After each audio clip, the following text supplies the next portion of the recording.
Hello friends, good afternoon. My name is Trisha Anvi Patil. I am student of Sheetal Academy. My section name is theory section. Today I am teaching to you this and that. Singular means ekvachan. This means ha, he, he.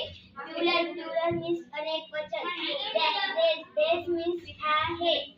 Singular means ekvachan. That means to, he, they. Plural means anekvachan. Those means क्या ते. This means आपल्या जवळची वस्तू.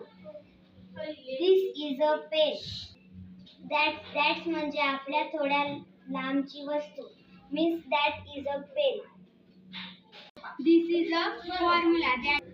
That is a blackboard. This is a writing board. That is a table. This is a book. That is a watch. This is a chalk. That is the Alexa.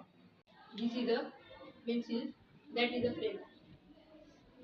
तर मित्रांनो, समजलं तुम्हाला this means जवळची वस्तू आणि that means थोड्या लांबची वस्तू. Thank you.